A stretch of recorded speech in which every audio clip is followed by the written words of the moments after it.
police in the morning. Welcome, B-movie fans, to another B-movie chat. This week, we're here to talk about the genre of science fiction. What is it? How has it changed through the years? And what is it that makes a great and memorable work of science fiction? Joining us for this chat today is Gary Morgenstein. Gary is an experienced science fiction writer who used to work for the Sci-Fi Channel. Gary, welcome to our show. I'm delighted to be here. Nice to talk to both of you. Nice to talk to you, too. So before we start this chat, would you mind telling us a little bit about your experience working with the Sci-Fi Channel? Sure. I was there for nearly 8 years, and I was director of communications. I did publicity. And the title of your show is interesting because one of the main things I did was the B-movies, the sci-fi original movies back in the day, Mosquito Man, things like that, and certainly Sharknado. I handled publicity. I'm kind of like the mad PR genius behind Sharknado, because when it first came on the air, no one had any expectations. People were kind of dubious. They weren't sure about the title. They were a little uneasy about a few weeks before Sharknado was due to air. Hosts of a tornado chasing show on Discovery were killed by tornadoes. People internally were worried, well, are you sure we should show the movie? And I said, well, wait a second. It's a movie about a tornado pulling down sharks in Los Angeles. I don't think anyone's going to think we're being insensitive. And we got some good buzz about the movie going in. But then the night it aired, the internet, it blew up the internet, which was the most astonishing thing I've ever had in my career. It's certainly television history. My phone was just about glowing with press requests. And I remember my favorite one was from Nightline. Now, there had just been a military coup in Egypt, and this Nightline producer is calling to say they want to do something about Sharknado, and I argued with her. I said, wait, are you sure you really want to cover Sharknado instead of a military coup in Egypt? So it was kind of a crazy time for several years. That's awesome. So you're kind of like a hero of the B-movie world.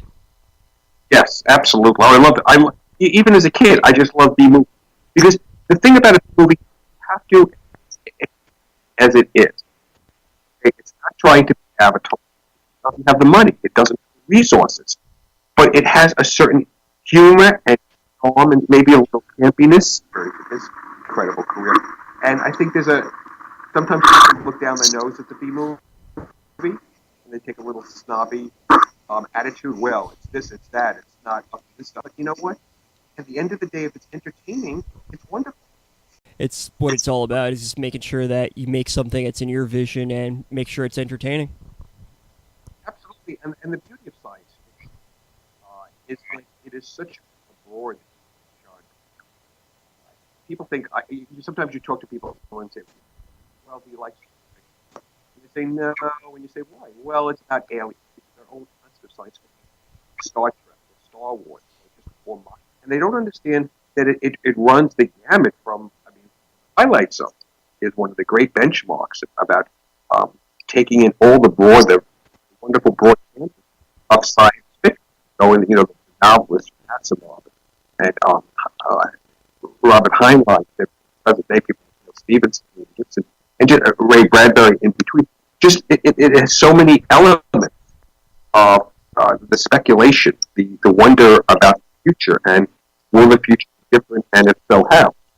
Definitely. It's amazing how science fiction has really influenced like culture in general. Like, you see a lot of technology now that if you look not that long ago, it's like, hey, I remember that from Star Trek, like thinking how cool that would be. And now I've got a cell phone, which is kind of like their communicators, only bit less bulky and all that. Well, yes, and who doesn't wonder about the future? Even if you don't, you have a family, young parents with a child, they're thinking about the future for their child. What kind of world that child will grow up in. People are always looking ahead and wondering how they can make the world better. And that's what science fiction does. It's not the way the science fiction writers perceive the world is very dystopian. And you say, well, it's going to be really grim. And whether we have a zombie apocalypse or World War III or an alien invasion, can you overcome it? Well, I think the wonder about science fiction is that it is so plugged in, as you say, into our everyday world, and people just don't realize it when they get iPad, so they hook up things to the television. We think it's multitask as they do. Uh, Technology, the medicine.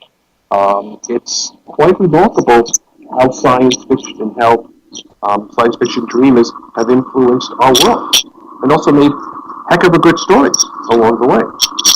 When I first started at Sci-Fi Channel, it was pretty much, that was like not I want to say the only place, but really the primary place on television for science fiction. We kind of owned it. And now you look around, and it's just everywhere. So many outlets are doing science fiction programs. I mean, who wouldn't want to imagine that there's intelligent life? First of all, I don't understand how people won't accept that there is intelligent life elsewhere. Because all too often, I doubt whether there is much intelligent life on this planet. So we need to be a little safe. How is it possible that we're alone? Okay, well, there were certain cosmic random events that led to life forming on Earth. Well, I don't know about that. Now, you guys believe in UFOs? Do you believe that there have been ancient aliens visiting Earth thousands and thousands of years ago? I mean, what do you think about references to the consistency of, for example, cave dwellers through many ancient people, very similar, depicting the same sort of astral spaceship Twitter in those days. So how that's more than coincidence. I mean, what do you think about that? It's definitely a topic I've discussed with a lot of people, and I like thinking about the psychology of it and just the overall, is there a better plan for humanity that we don't know about because it was created by something much smarter than we are? I think there is a definite distinct possibility that there are intelligent beings from other places in the universe, whether it's a known place or unknown place, that have come, have visited, have influenced in one way or another, whether it's architecturally with the pyramids, the Aztec pyramids, Egyptian pyramids, these great achievements that have been made in history, could have been influenced by something else. There's also that theory of, why can't I think of what it's called, but when a species has the same idea in different parts of the planet at the same time, it's like the big psychic web. Yeah, okay.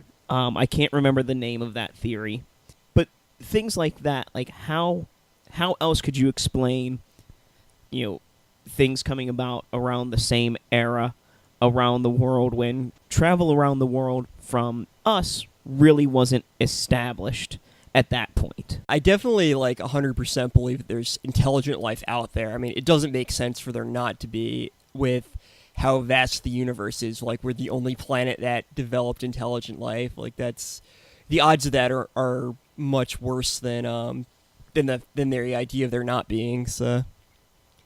Well, then okay. So then, if I don't know if you're religious, I'm not. No, not really. But then the whole concept of God, is that isn't necessarily mutually exclusive.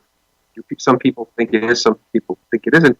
If God created the universe, if you say that, and I don't quite accept that origin, but people do, and maybe I'm wrong.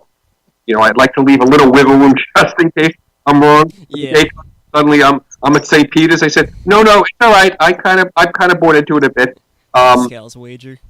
Yeah, right. I'm going to put a couple bucks on 8 red just to play it safe. Okay.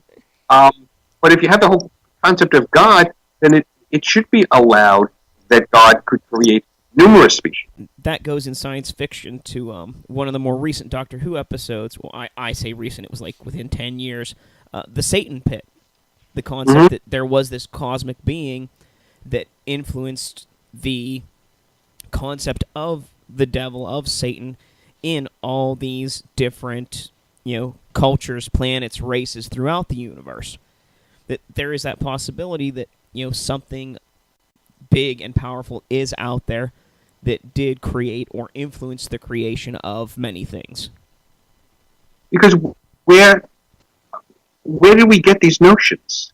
Were humans that creative, or can humans be sporadically creative and come up with the pyramids and then be wallowing about in, nothing else simply like that. Does that make sense? There's one very interesting story from World War II where these American flyers had to make a ditch landing on some small, virtually uninhabited island in the Pacific, South Pacific, and it was inhabited by these natives who had been cut off forever from the rest of the world, and they built monuments to the planes and thought they were God. I try to imagine different things in my writing. A couple of years ago, I wrote a North Broadway play called The Anthem, and it was inspired by Ayn Rand's novella, which is a very dystopian view of the future, where there had been a dramatic disaster, really relatively vague about that, and individuality in the post society, all individuality was outlawed. So this producer said, "Well, okay, can you adapt this?" And I said, "Well, people are going to want to kill themselves in the second row 5 minutes into the play. You need to lighten this up." So I turned it into a sci-fi story, which was a lot of fun in suggesting that the world had nearly come to an end because of global warming, ecological disaster. And so that's one element. The thing about science fiction, you can have fun too. Definitely. I like how science fiction allows people to explore different theories and ideas that it's not like with fantasy where it's all magic and everything. This is just things like, what if this is out there somewhere, or what if we can create this? What if in the real world, or a version of the world that's like the real world? What if something really exists, and how would it exist? It's kind of like figuring out how things work rather as opposed to them just existing. Well, and that's one of the big differences between science fiction and fantasy, whereas science fiction is of things to come. It is, things that have not happened yet, whereas fantasy is normally a parallel, like it's happening now, or it could possibly happen, or it happened in the past. But again, it's a much more magical, whereas science fiction tends to stay more towards a realistic, possibly could happen to what we know and believe in as a society today, or as that is being written. Because you look at works from the past that, things have come true now. Does that mean it's not science fiction anymore because, we have this technology? No, because when it was made, it was not true. It had not come to pass yet.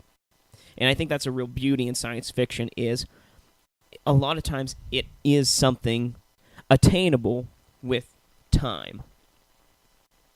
Yes, and I also I don't know how you feel about it, but I also like where the technology is not always front and center, where it's part of the social structure. Yeah. Where your eyes are not crossing. That sometimes you read hard science fiction novels or military science fiction novels, and you really, unless you've worked aboard an aircraft carrier, you really might not have the slightest idea what they're talking about. I think that goes back to the fundamental role of all stories, is that if you're going to create a world, you're going to have something you can identify with. And then you also, what's interesting, is that you have to make sure all the rules apply. If you're going to create a world, now it's the first of a trilogy, and it's set in just on the eve of the 22nd United States World War III, Islam. And so I created a world, and I find that sometimes to follow the rules of my own world, I have to have things in there that I might not agree with. Which sounds kind of weird because I'm a writer. No one's saying, well, do that. I think the beauty of being a novelist is no one tells you what to do. It's the best thing. But if you create, and you have to be very consistent in science fiction. It's very exacting. The fans are very demanding. You can't say, well, this, because people say that doesn't make sense with what you've just. Yeah, you have to be consistent with the world and the rules of the world that you built. And it's fun building worlds. All writers have this wonderful sense of massive ego. Writers are like very schizo, because on the one hand, you think, oh, geez, I'm like God. Everyone wants to read what I write because I'm so wonderful and brilliant. And the other hand, the flip side is that you think it sucks until someone, oh yeah, it's good. It's good. So that's why I like erotic and sometimes too much bourbon. That's what you have to get to as a writer. It's very demanding. And then there's all the different mediums of writing. Like Mad Bell and Meridians, my radio series began as a stage play about 5 years ago at the Midtown International Theater Festival, and then fast forward 5 years later, I was talking to a friend of mine, Mike Sargent, who's really well known producer director in audio dramas and radio dramas. He has a show on WBAI radio, and we thought, well, it would be fun to do Mel as a radio series. Well, a different medium, theater to radio or anything, novels to play, demands different things. It is in some ways, in our vast digital era, where everything is CGI and you don't know really anymore what's real. Radio really relies, in a way, just like a novel. It's all up to you. Yeah. You're sitting there and you're listening, and it's like the really fun, kind of a little cheesy sound effects that people expect, but you really have to be very reliant and trust the listener that they're going to get what you're saying. The movie Haunted Honeymoon with Gene Wilder, Gene... Dom DeLuise, and how at the end of the movie, spoiler alert, you see that the whole movie was actually an audio play, and it shows these characters, running around the studio, making the sound effects and doing everything that has occurred throughout the movie. And it really makes you go back and see and think, at least it made me do that, what were these characters doing in this studio throughout the movie to make this sound effect, to make you, think this way, to give you this kind of impression, like what they showed on the screen. How would they do that to make you feel that through the audio? Makes you think. When you're talking about B-movies, a lot of my favorite sci-fi stories are back from the Twilight Zone and shows like that even though from today's standards they can look kind of hokey, the stories stood out on their own, and you wouldn't want to see them with a lot better effects. It would ruin a lot of the charm of it in the imagination, I feel, with how it was structured. And I feel like lots of times people, especially nowadays, science fiction, unfortunately, is a lot of special effects, and they think that can make up for the story. I remember one of my favorite writers is Harlan Ellison, and he was saying that when he was writing some, I don't remember if it was Sci-Fi or some other network, and they told him, well, the story doesn't have to make sense, it just has to entertain people, and he like he always does, he got pissed at them and told them to go shove it, because yeah. And it's like, no, it has to be a real story. You really have to build your worlds, and you have to create something.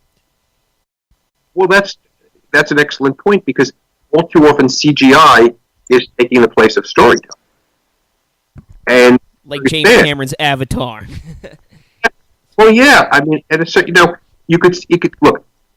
I love Lord of the Rings. I'm a fanatic about it, and you couldn't have made that movie without the CGI, really. Yeah. It's what it was. But at the end of the day, it was the story. Yeah, some of the special effects and the CGI. Yeah, very cool. But really, it's Tolkien. And I think you're getting too increasingly self-reliant on CGI replacing characters. Having people who do this were trained on other people doing the same thing. So you're just repeating it over and over. And that's dangerous. And you have the question, the whole thing about movies. Have movies lost their place to television now? I mean, what do you guys think about science fiction movies compared to science fiction television? I mean, where do you think the best stories are being told? Personally, my favorite sci-fi series of all time was was Tremors, the TV show. Mm-hmm. Okay. I love the Tremors movies, and I think it translated really well to TV. Yeah, I feel like with television, you can kind of tell a continuous story where there is like. I can't think of the last science fiction movie I watched where I actually went to theaters and said, wow, this is... Actually, no, I think the last one I saw that I really enjoyed was Interstellar. I thought that was very well done. I feel like when you watch a movie compared to television, it's kind of watching a short story unfold, whereas opposed to a book where there's like different chapters and everything, which would be like the episodes of a series. So I think that I don't think one really outshines the other necessarily, but I think TV is kind of outshining it right now because they get to kind of do more of the world building, whereas the immediate you have to wow everybody, and I kind of see that it going in that direction. Because with a movie, you have that confined story. Like you have these parameters, you have this time limit. Even for those that are going through like a multi-movie story arc. You see that with the Divergent series. I know my wife read the books. She liked the books. She liked the movies. But you can see, because they went out specifically and they were like, we're turning this into a movie series, the quality and the viewership just declines over the movies because you have to constantly keep up that same factor. And it's, you need people to come to the theater to see it, to buy the DVD. Whereas TV doesn't have to have that same impact in the same amount of time. And I think that's why, like you said, the TV sci-fi is starting to outshine, or at least I think it is starting to outshine the movies because it's already there. You already have access to it. With on-demand nowadays, or the series is on Netflix and Amazon Prime, and I don't know if Hulu has any sci-fi series, but that instant access to it whenever you want, it's something most people are already paying for, so it's there for them. Whereas with the movies, you have to specifically seek that out. You have to go and you have to find it.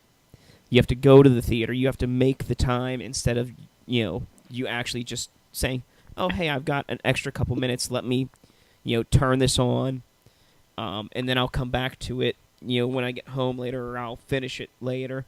And that's another thing that's the advantage of TV nowadays with on-demand services and everything, is you can break that up into segments that fit your day as opposed to you making a specific time to do that, which is a requirement for, going to see things in a theater or renting a movie. It costs $50.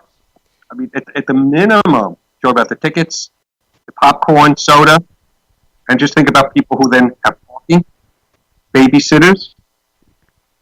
Oh, yeah. The expenses add up real fast. Did you know that movie theater popcorn is the most expensive food in the United States by weight? Really? Yes.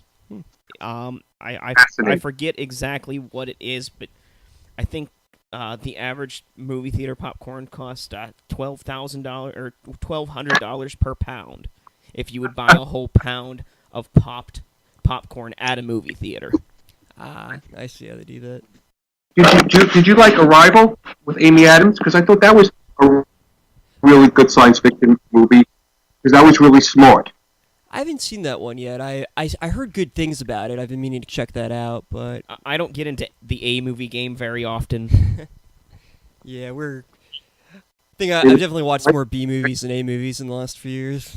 And I've been trying to catch up on my Netflix original series over this holiday and everything. Okay, so which B movies are your faves? My favorite B movie is definitely Herbert West, or well, the short story is Herbert West Reanimator, but the movie Reanimator, especially when coupled with Bride of Reanimator, after you've read the original story, Herbert West Reanimator by H.P. Lovecraft, because first off, a lot of people always say, the writing, the story, the book is better than the movie. I personally like the writing better, but I still love the movie because there are elements in the movie that it brings out and shows, and what's not captured from the writing in the first movie is actually done in the second movie. And I really like that when Brian Yuzna came back to direct the second movie, that those elements were brought in. Yeah, I'd say as far as B-movie sci-fi is actually my favorites, as in a Lovecraft adapted story, which was From Beyond. I thought that the way they used technology to kind of bring out things from basically other dimensions beyond our sight and our senses, I thought it was absolutely incredible. How do you define a B movie? There's the traditional, a B movie was played after the starring movie at a movie theater. So it was, you went to see your A movie, then the B movie was the cheaper, shorter, inferior, so to speak, movie. But how we define it is, I can't remember exactly how we define it. We define it in like our second show. Yeah, normally it's like something that's not like from a big budget company, something that had not a really large budget. I forget what the range was. Basically, for the most part, a movie that's not owned by a big company, something that's made by a small independent production company or organization that kind of just used what they had and didn't have like excess amount of like money going toward building it. I mean, I would personally say any movie that has terrible qualities about it that make it great or fun to watch. Because you can have a big budget, big company movie, and it just fail miserably and attain a B movie status. I know I consider Halloween 3 Season of the Witch a B movie for that reason. That it's, it does have some campy qualities to it, but because it's not a Michael Myers movie, everybody always degrades it and rants about how it's not a Halloween, the series movie. But it really is. It's a big budget movie. It's good. It's interesting, but it's got some cheesy effects and everything else. And I would say that's a B movie. It's just got some terrible qualities about it. Whether that quality is it doesn't fit in with the rest of its series, or it's bad acting, cheesy special effects, terrible writing that just brings out something special about the movie to make it entertaining. Because sometimes the writing in the B movies are the worst part. Oh, definitely. You just say, how do you let that go? How do you didn't anyone read the script? Yeah, I see we've watched so many terrible movies, and we just think wow, how did people not look at this and be like, wow, what were you on drugs or something like that? Why would you think that this would work? It's always fun to see what you'll find. And sometimes it's just the execution, whether it's the camera angles or the actors that you hired within your budget, or you thought they would be great and they just turned out to be horrible. I know we just recently watched Silent Night, Deadly Night 2, and one of the most infamous things about that movie is, when Ricky says, "Garbage day," and really, if it wasn't for him saying that, I think the movie really would have been lost to obscurity. Just like Troll 2, the quote-unquote best worst movie. There are so many lines that are delivered in such terrible ways that it just makes that movie special for that. You've got, oh my god. Yeah.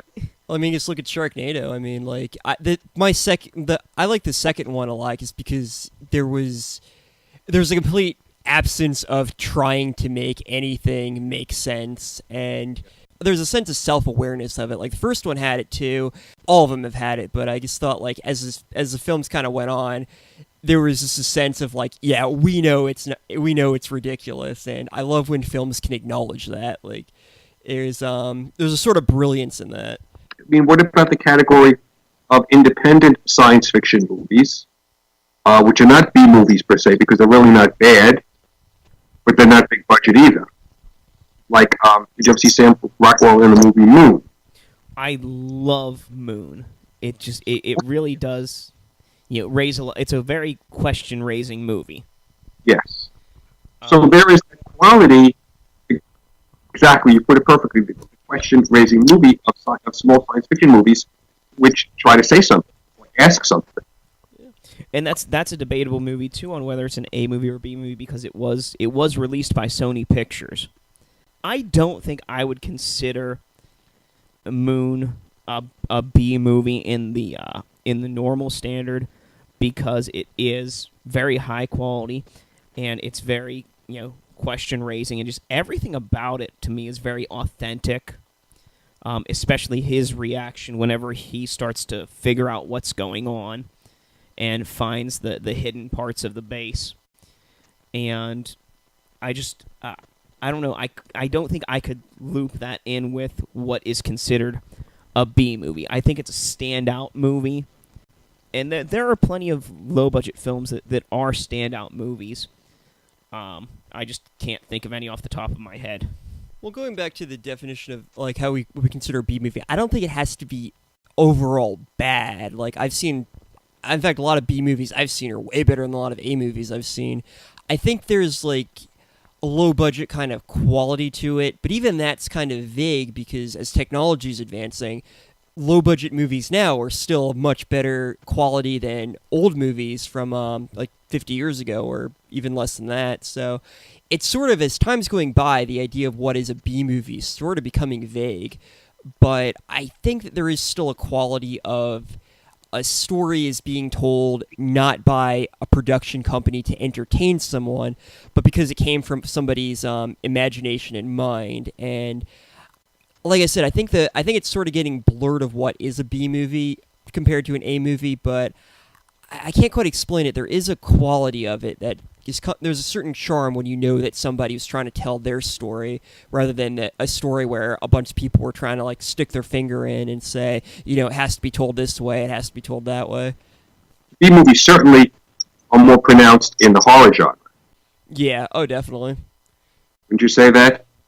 I think the majority of B movies have come from the horror genre. I think it's an easy way to get into the filmmaking. And there's a lot of possibility and a lot of things you can do with a low budget when it comes to horror. A lot of tricks you can do with your camera or with your writing, and even special effects wise, a lot of cheap ways you can get around doing things. I love horror movies, and I think the genre needs to begin inventing itself. Well, and I think you have to really look at horror movies, because there's a difference between what I consider a horror movie and like a slasher movie, because a lot of movies that are considered horror movies today, let's face it, it's in the words of Bill Heinzman, blood, gore, ass, and tits. That's Yep. all it is. They don't rely on horror. They rely on trying to shock Gore. you, trying to throw things at you. I know one of the movies I can think of in recent memory was The Green Inferno. What a god-awful piece of shit that Yep. was. And like it got so much praise and everything else. And I watched it and I'm like, okay, there's a gore scene. Okay, they're eating. Oh, they just ate that person. Like there was no substance to it. It was just, how can we gross out the audience? What can we throw our budget into? Let's gore them to death. No pun intended. Yeah, I mean, you can have a horror completely without gore, and it can still be scarier than like a slasher film. It's just how you portray it. Like Hitchcock was amazing with his writings and being scary, because he understood basically that everybody can be broken if they're brought to a certain point or under certain conditions. And I agree with you when you say like there needs to be something more with horror films. It's more than just gore and blood and like killing. There's like, to scare somebody, there's so many elements, and it's such a diverse way of looking at it. But it's hard. It's, as you say, it's really, really hard to scare someone. Halloween, John Carpenter's Halloween had virtually no bloodshed. You go back to Black Christmas, and there's so much build-up and so much suspense in the original one. And that's like Halloween. It did that same thing. Virtually no gore and almost no nudity, but yet it's terrifying when you think about it and look at it. Okay, but all right. That's you just hit an interesting phrase. It built up. It took time to build up. Our modern audiences simply too impatient to wait. We live in a world of a social media world where everyone's tweeting constantly and texting. Having a lot of slashing, a lot of teenage girls in the shower. I think I can disprove that with just one TV series today, and that would be The Walking Dead. Okay. Because they managed to keep the audience there all season, every year for the highest ratings for the past, I don't even know how many years, but yet for 3/4 to 9/10 of the season, nothing happens. I fell out on Walking Dead after season 5. It just, was like they never left Georgia. Guys, you've been wandering around. You're like the Jews in the desert with Moses. You tell me you can't find your way to, like, even Virginia? I know they eventually made their way closer, but I found it a little boring, but I'm able to put up with stuff. I'm just wondering, when you talk about horror movies, you go to theaters, and the audience is, as people are always surprised, most horror film fans are women, young women actually, because most of the heroines are women in the horror movie. But will they have the patience to wait for setups? I just wonder in contemporary entertainment if they will. Walking Dead obviously is a huge success, but does that prove it, or is that the anomaly? I think a lot of it has to do with the film companies basically not really having a lot of faith in the audience, and also just wanting to know, because a lot of these movies spend so much money on it. They want to know there's going to be a return on their investment, so they think that if we drag this out, people are going to walk out. No one's going to want to watch it. But so they're like, oh, we have to do all this. We have to throw things at them constantly. But I remember I watched this film called the Babadook recently, and yeah, that was an Australian movie, right? Yeah, I liked it a lot, and like there really wasn't much blood at all in that, and it was a very slow build up, and also it had a lot of subtlety to it, like her dealing with her son who had certain issues and things like that. I do think, and it did really well. So I think audiences kind of want that. I don't think a lot of them realize that's what they want a lot of times, because they're like, oh well, I like all the gore and everything like that. But I think when a lot of them are introduced to movies that have a slower build up, they're like, okay, it's almost like they don't know it's there until they see it, kind of. But I do think that there is a desire for that. I think the problem is a lot of times in the writing for those movies or those shows that do have the really slow build up, because they patty cake around. They throw fluff in there to give you time before something happens, instead of making that time meaningful. And that's a really hard thing to do, to make something meaningful without just having it be there for fluff. And a lot of writers don't know how to do that, so they'll just throw things in there being like, oh yeah, this is going to build up suspense because it's going to make you wait for something to happen. Well, that's not necessarily true. And I think that's where a lot of the issues come in with, movies that take a while to get started. Did it take a while to get started because they're actually doing build-up, or did they throw stuff in there just for time reasons? Which writers do you guys like? Like movie writers? Who Even novelists? My favorite of most stories has been H.P. Lovecraft. But I did have a writer that I really enjoyed, and he passed away before finishing his third book in his series, and that was Z.A. Recht, who did the Thunder and Ashes zombie series. Yeah, I really like short stories. I've got like tons and tons of short stories. I think I mentioned Harlan Ellison's one of my favorite short story writers. Philip K. Dick's probably my favorite writer of all time. I'm a huge Isaac Asimov fan. H.P. Lovecraft as well. Michael Crichton's books were really good as well. There's so many others, but yeah, I guess like that kind of stuff where like they're telling a story and there's a lot under the surface. They're trying to get to you, like kind of figure out what makes you tick and everything, and what's going to break you. It's like I said before about about Alfred Hitchcock. I think he was the master of that. But just stories where they're almost like talking to you through the story, saying like, "What if this were to happen?" and like pulling you in. Another more modern writer that I like is Joe McKinney. Actually, my favorite novel of all time was his Dead City, which takes place in Houston, and I think that's the one I'm thinking of. And Is he a fiction writer? he's a horror writer, Mm-hmm. and As far as science fiction, I'd have to say that Philip K. Dick, Isaac Asimov, and Michael Crichton's are my favorite. Do you guys like? Have you ever read William Gibson?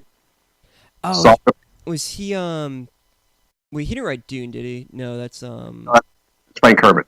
that was yeah. I have No. I have a bunch No. of books like on my Kindle that I still have to get to, but I know his books are on there. What did he write again? Oh, geez, I have to. Necromancy was like maybe his most famous one. He's like very high tech, Okay, like high tech. definitely have to check some of those out. Yeah. And Neil Stevenson is really good. Yeah, but he writes novels like 800 pages. Something you really got to get into. Yeah, you gotta be. Do you read fantasy? Do you like fantasy stories, fantasy novels? Yeah, I'm not- I've read like almost everything by Tolkien, so yeah. A few other fantasy series I've read. I'm trying to think of other fantasy. I like horror and sci-fi a lot more than fantasy, but like if it's like a story I can really get into, like Lord of the Rings, I'll be there for like a day just reading it. Fantasy seems very repetitive. Yeah. You were saying, it's people, it's medieval, it's magic, it's dragons. I love Game of Thrones TV series, and I really like the first two novels, but the third one lost me. Yeah, fantasy seems like something that's really difficult to be unique with because it seems like there are certain staples you almost have to follow, and if you don't, then it suddenly loses its genre status, and people won't want to get involved in it. I think one of the things that kind of ruined reading fantasies for me was the Harry Potter novel series. Because by the time I got 100 pages into the fourth book, I figured out that every book was exactly the same. You had the same progression of events, the same main events happening, plot point wise that drove the story, and to me, it just kind of took all the luster out of it. So I don't read a lot of fantasy, and I think I attribute it to that. As a writer, you have to surprise people. I don't think a writer has to necessarily surprise you. I think they have to They have to intrigue you. yeah, I think they have to tell you a story that's really well done and well constructed and can really keep you engaged. Like, there's a series I was watching recently with my wife about a bunch of ice skaters, and it's about a guy who he gets trained by his idol ice skater to basically become a champion. And it's such a cliche story, but it's told so well through the characters and how they communicate like their feelings and emotions through ice skating. And I thought that it didn't have to be a unique story to be told well, and it was really well done despite the fact that it wasn't that surprising. It was consistent, and it was unique, and you could tell there was a lot of love put into it by the author. You guys write? Yeah, I read a few short stories. I'm so bad at editing them that I can't really do much with them, but I try to write a little bit in every genre. Like I recently wrote a short story, a short science fiction story that was kind of cool, but yeah, they all need so much work that it's like I don't even know what to do with them. The only thing I get time to write is lesson plans. Oh, are you teachers? I teach preschool, so most of my reading happens to be things like Eric Carle and Dr. Seuss. Nothing So wrong with that. Yeah. That'll be, that'll kind of cramp your. Right. But even Dr. Seuss was wonderful, right? Oh yeah. oh yeah, One of the best. I'm still disappointed in myself that I did not buy when I had the chance the Seven Lady Godivas, which is one of Dr. Seuss's adult novels, which is about 7 naked women. Oh, It's a very rare find, and at the time I just didn't have the extra money. But it's one of those interesting things. I think his more famous adult novel is what's it? I just bought it for my brother for his birthday. Oh, I have to look this up. Is it a Dr. Seuss one or? Oh yeah, it's a Dr. Seuss book. Yeah. You're Only Old Once, a book for obsolete children. And it's just about getting old and going to the doctor and having the doctor prod you and poke you and do different procedures to you that you really don't want to have done. Yeah, going with the science fiction, I've heard people say that science fiction is basically commentary on society through futuristic settings, and I think that's an interesting way of looking at it. Do you think that science fiction has to be kind of a commentary on society, or do you think that's just certain science fictions? well, it doesn't all have to be it, but the best are. Yeah. Because you're saying, okay, this is what the world is going to look like. And because it's science fiction, you have a certain cover. You don't have to be politically correct. You could be a little more outlandish because you say, hey, it's the future. It's science fiction. It's speculative. Yeah. It's not like more reality-rooted fiction, contemporary fiction. And you can hide under stuff, and you don't have to come out and quite see it. Yeah. People get your meaning. I feel like science fiction really lets you explore different philosophy through the use of futuristic settings and futuristic technology. Science fiction allows you to kind of explore philosophy and different mindsets and things like that. Because people will give you more latitude in science fiction. Yeah. They'll let you go a little further. I mean, some great novels are written when people are a little off. Like, I think everybody needs to be a little off in order to be a writer. Like, absolutely. Oh yeah, how can you have all these characters dancing around in your head? Yeah. Sometimes my wife will say, well, you look sad.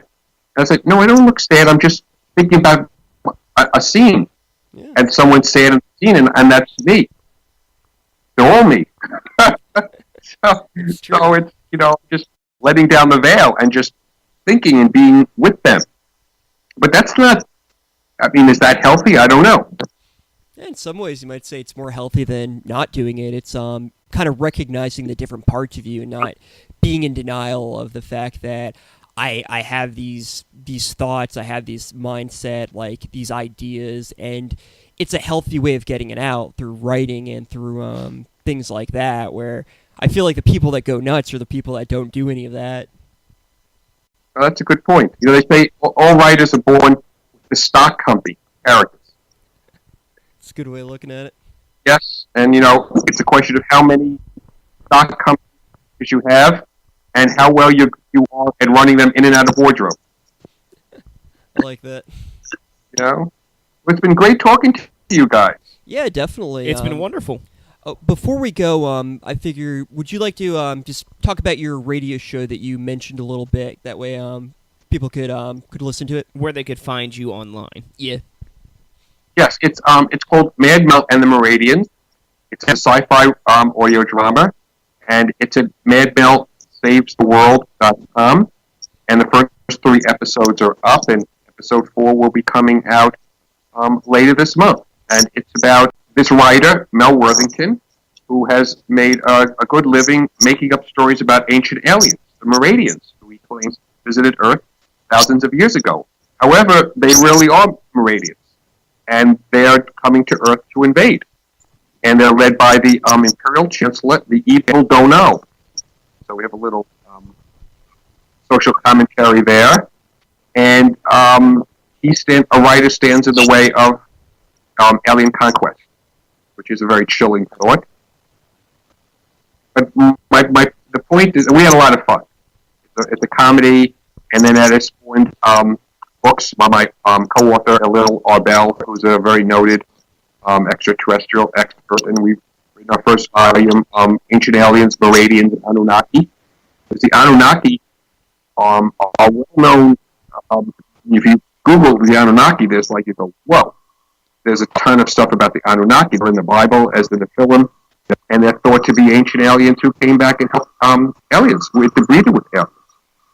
And the Meridians were often thought of as the graves. The USOs, the under sea objects, the underwater basins that you hear about aliens on Earth. Well, they were the Meridians. So we're launching a series of books. As I said, we have volume 1 out, and volumes 2 and 3 and on will be coming out soon. And we're even working on a musical, science fiction musical.